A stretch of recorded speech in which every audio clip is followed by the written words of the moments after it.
तो public sector undertaking यानी कि पीएसयू कंपनीज में एक और वैकेंसी लेकर के मैं हाजिर हूं आपके सामने। आज बात करेंगे न्यू इंडिया इंश्योरेंस कंपनी के बारे में। न्यू इंडिया इंश्योरेंस कंपनी जो कि एक जर्नल इंश्योरेंस कंपनी है। तो जिन लोगों को नहीं पता कि जर्नल इंश्योरेंस कंपनी क्या होती है, तो शॉर्ट में समझो ऐसी कंपनीज जो कि नॉन लाइफ का इंश्योरेंस करती है। अब नॉन लाइफ में क्या क्या आता है, यानी कि अदर देन ह्यूमन लाइफ, इसमें इंक्लूड होता है आपका motor vehicle insurance, medical insurance, fire and marine insurance. यानी कि मैंने आपको मोटे मोटे सेक्टर्स बता दिए जिनमें कि आपका goods, property, movable, immovable, projects, roads, building, factories, transportation और बिजनेस कवर होते हैं। तो बेसिकली आप समझ ही गए होंगे कि जर्नल इंश्योरेंस यानी कि नॉन लाइफ इंश्योरेंस क्या होता है। और न्यू इंडिया इंश्योरेंस कंपनी जो है वो एक गवर्नमेंट अंडरटेकिंग या गवर्नमेंट कंपनी कहा जा सकता है, क्योंकि इसमें 51 से ज़्यादा % शेयर का गवर्नमेंट का रहता है। तो इसमें बेसिकली जो वैकेंसीज निकलती हैं वो कम्प्लीटली कॉम्पिटिटिव एग्ज़ाम्स की तरह ही होती हैं। तो देखो आज हम बात करेंगे जो करंट वैकेंसीज निकली है वो है एडमिनिस्ट्रेटिव ऑफिसर्स की, administrative officer, journalist and specialist. तो देखो मोस्टली ना वैकेंसी जो है वो 120 जर्नलिस्ट की हैं, जिसके लिए मिनिमम क्वालिफिकेशन एनी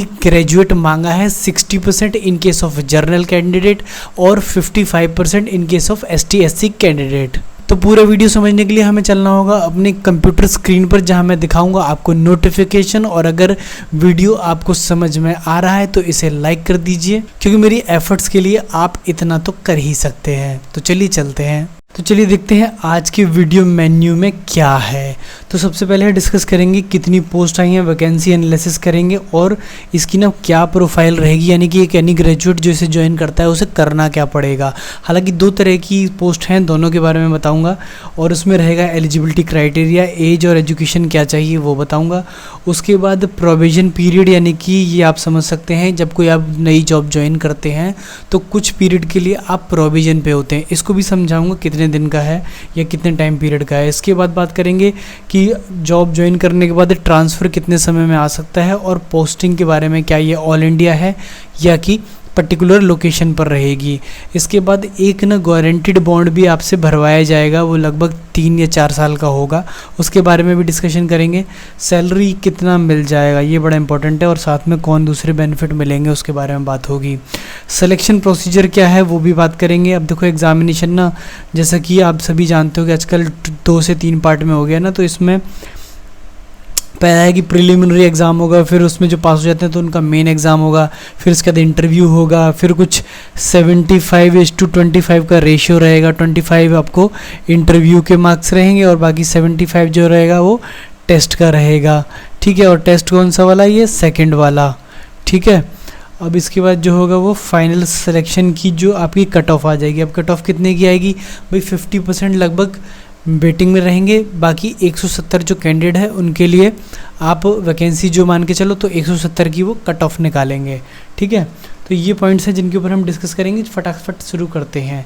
देखो ये वैकेंसीज मैंने उठाई है sarkariresult.com से, तो इस नोटिफिकेशन को वहाँ पे भी पढ़ सकते हो, पर यहाँ मैंने इसको आपके लिए ब्रीफ कर दिया है। न्यू इंडिया इंश्योरेंस कंपनी की वैकेंसी है। न्यू इंडिया इंश्योरेंस जैसा कि मैंने आपको बता दिया कि जर्नल इंश्योरेंस की है, यानी कि नॉन लाइफ, जिसमें कि गुड्स, मटेरियल, ट्रांसपोर्ट, प्रोजेक्ट्स, इन सब चीज़ों का इंश्योरेंस होता है, ठीक है, जैसे कि 4 व्हीलर 2 व्हीलर व्हीकल्स, इन सब चीज़ों का।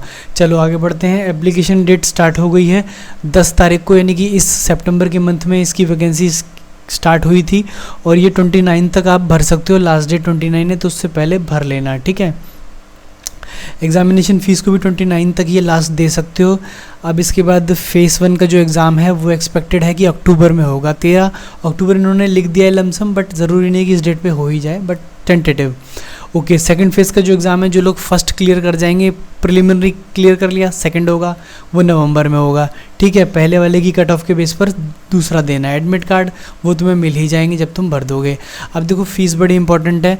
जर्नल एंड OBC कैंडिडेट को देने पड़ेंगे 850 रुपये इसकी एप्लीकेशन फ़ीस, जो कि ऑनलाइन ही जमा होगी, ऑफलाइन का कोई भी ऑप्शन नहीं है। Okay, SC ST and physically handicap को सिर्फ 100 रुपये देने हैं।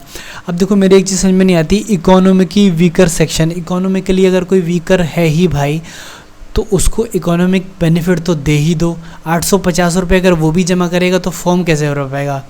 इकोनॉमिकली वीकर सेक्शन तो वही है ना जिसके पिताजी माताजी यार पूरी इनकम फैमिली की 8-10 हज़ार रुपये है।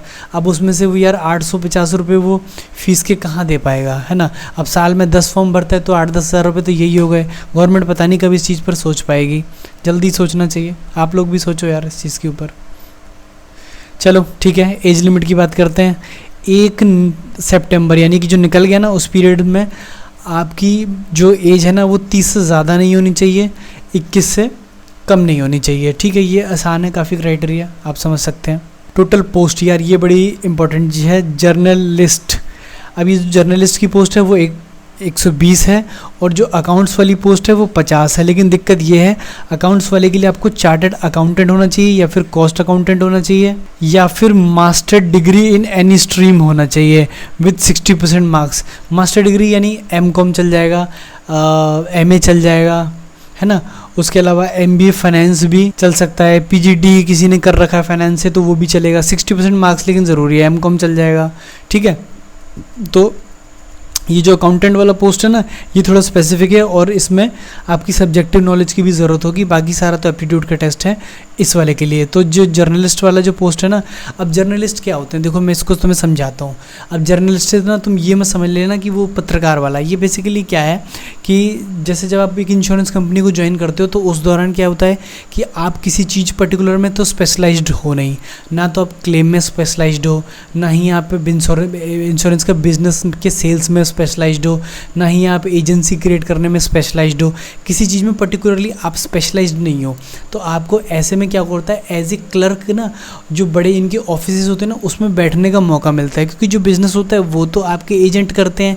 एजेंट यानी कि जो कि पेरोल पर नहीं है या जो कि आउटसाइडर्स हैं, है ना, वो लोग कर रहे हैं बिज़नेस को। अब बिज़नेस को वो लेकर के कहाँ पे आ रहे हैं? आपके ऑफिस में। अब उस ऑफिस में कुछ एडमिनिस्ट्रेटिव पर्सन्स चाहिए जो कि फॉर्म को एक्सेप्ट करेंगे, जो कस्टमर आ रहे हैं उनको एंटरटेन करेंगे, जो लोग अपना क्लेम लेकर आ रहे हैं उनसे बात करेंगे। तो basically a person who will sit in the office and deal with the customer who coming through footfall as well as submitting their claims, processing their profiles, है ना। तो ये सारे जो छोटे बड़े जो काम रहेंगे ना ऑफिस के वो सारे वो देखेगा अनटिल अनलेस वो किसी एक पर्टिकुलर डिपार्टमेंट में 2-3 साल के बाद स्पेसिफिकली या स्पेशलाइज्ड नहीं हो जाता।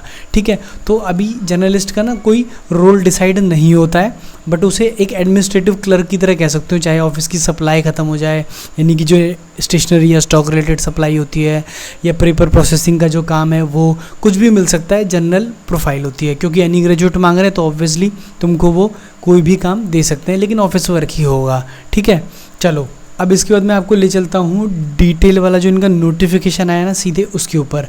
अब ये देखो ये रहा वो नोटिफिकेशन जिसके बारे में हमें एक्चुअली बात करनी है। Okay, provision period. तो प्रोविजन पीरियड देखिए यहाँ साफ साफ लिख रहा है a period of 1 year from the date of joining the duty. Okay, 1 साल का प्रोविजन पीरियड होता है।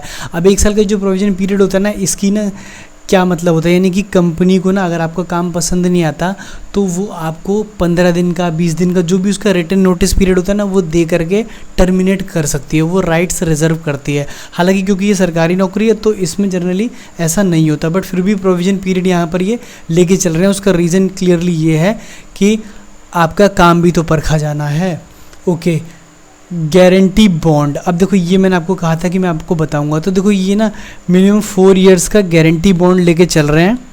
अब इसका रीज़न ये है कि जैसे अगर आप किसी का इस कंपनी में कंपटीशन फाइट करते हो, फिर आप सेलेक्ट हो जाते हो, फिर आप ज्वाइन कर लेते हो, सारी प्रक्रियाएं करी उनने आपकी वजह से, उसके बाद 6 महीने आप करने के बाद कहते हो कि मैं इस जॉब को छोड़ रहा हूँ, तो देखो ऐसा नहीं चलेगा। आपको एक गारंटी बॉन्ड देना पड़ेगा जिसमें कि ये लिखा हुआ है कि अगर आप 4 साल से पहले नौकरी छोड़ते हैं तो 1 ईयर का जो ग्रॉस पे है वो प्लस आपको 25,000 रुपये और ये 25,000 सिलेक्शन प्रोसीजर में जो इनका खर्च हुआ था या आपकी ट्रेनिंग पे जो खर्च हुआ था वो पैसा भी इनको देना पड़ेगा, है ना। तो ये थोड़ा गारंटीड बॉन्ड थोड़ा तगड़ा है। अगर जिन लोगों को अब श्योरिटी ना हो कि ये एग्ज़ाम मुझे देना चाहिए कि नहीं देना चाहिए, या मतलब इस जॉब को मुझे करना है कि नहीं करना है, वो लोग ज्वाइन ना करें। ठीक है, अब देखो ये आ गई salary benefit. Emoluments and benefit, basically salary है। तो बेसिक पे ये कह रहे हैं 50,000 है ना। स्केल जो दिया है इन्होंने 50,000 से लेकर के 85,000 तक हो सकता है। अब इसमें क्या होता है ना, जो ये बेसिक पे है इसमें 50% के अराउंड डियरनेस अलाउंस और जुड़ता है। तो 50,000 है तो 25,000 रुपये और डियरनेस अलाउंस हो गया लगभग, है ना। तो 50 प्लस 25 75 लगभग हो गया। अब इसमें कुछ 7-8 हज़ार रुपये के अदर अलाउंसेस भी जुड़ जाएंगे, तो वो करीब मिलाकर के करीब 80-82 हो गया। अब इसमें सिर्फ 7-8 हज़ार रुपये का HRA और मिल जाएगा, तो लगभग ये 88,000 के आसपास आपकी सैलरी बन जाती है ना। तो ये हो गई आपकी सैलरी इन केस आप एडमिनिस्ट्रेटिव असिस्टेंट या एडमिनिस्ट्रेटिव ऑफिसर ज्वाइन कर लेते हैं। तो सैलरी तो देखो ठीक ठाक ही है, इसमें से PF ग्रेच्युटी वगैरह और अगर कुछ होगा ना तो वो इसमें से कट जाएगा। तो अब अपन बिना देरी के सिलेक्शन प्रोसीजर को डिस्कस कर लेते हैं। सबसे पहला है प्रिलिमिनरी एग्जामिनेशन, जिसको हम फेस 1 कहते हैं, और इसमें इंग्लिश लैंग्वेज, रीजनिंग एबिलिटी और क्वांटिटेटिव एप्टीट्यूड का टेस्ट लिया जाएगा। मार्क्स आपको यहाँ सामने दिखाई दे रहे होंगे। टोटल पेपर 100 मार्क्स का है और हिंदी और इंग्लिश दोनों ही लैंग्वेज में दे सकते हैं। अगर ये क्लियर हो जाता है तो आती है मेन एग्ज़ाम यानी कि फेज़ 2 की बारी। तो फेज़ 2 में बेसिकली जो एग्ज़ाम है वो 200 मार्क्स का होगा, है ना। 200 मार्क्स का एग्ज़ाम लिया जाएगा और इसमें एक 30 मार्क्स का डिस्क्रिप्टिव भी होगा। डिस्क्रिप्टिव में बेसिकली आपका ना कोई टॉपिक दे दी जाएगा तो उस पर ऐसे लिखना होगा और वो भी कंप्यूटर से होगा, क्योंकि ये पूरा एग्ज़ाम कंप्यूटर बेस्ड टेस्ट है, ठीक है। तो देखो अब दूसरा जो फेस वाला एग्जाम है ना उसमें क्या रहेगा, test of reasoning, test of English language, general awareness, quantitative aptitude. तो यहाँ जनरल अवेयरनेस बढ़ गया है, बाकी सारा एग्जाम वैसे ही है और मार्क्स इसमें बढ़ गए हैं, 200 है। ओके, अब आपको यहाँ पर इसकी जो टाइमिंग्स हैं वो भी दिए हुए हैं और लास्ट में आपका एक 30 मिनट्स का जो डिस्क्रिप्टिव होगा, डिस्क्रिप्टिव टेस्ट, वो भी लिखा हुआ है ना। ये आपका डिस्क्रिप्टिव, जिसके लिए आपका ड्यूरेशन ऑफ 30 मिनट्स का 30 मार्क्स का ये टेस्ट होगा, है ना। अब देखो इसको फर्दर डिवाइड किया उन्होंने कहा एक लेटर लिखना पड़ेगा और एक एस्से लिखना पड़ेगा। मतलब एक तो हो गया 10 मार्क्स का आपका लेटर और 20 मार्क्स का एस्से, ठीक है। तो अगर आपका सेकंड लेवल भी क्लियर होता है तो इसके बाद आती है इंटरव्यू की बारी। तो देखो ये फेज़ 3 इंटरव्यू। अब ये अगर इंटरव्यू के लिए आप जा रहे हो ना तो इंटरव्यू की देखो ऐसा अभी केवल 25% मार्क्स इंटरव्यू के हैं, बाकी जो 75 मार्क्स है ना 75% जो जुड़ेंगे वो होगा आपके फेज़ 2 से।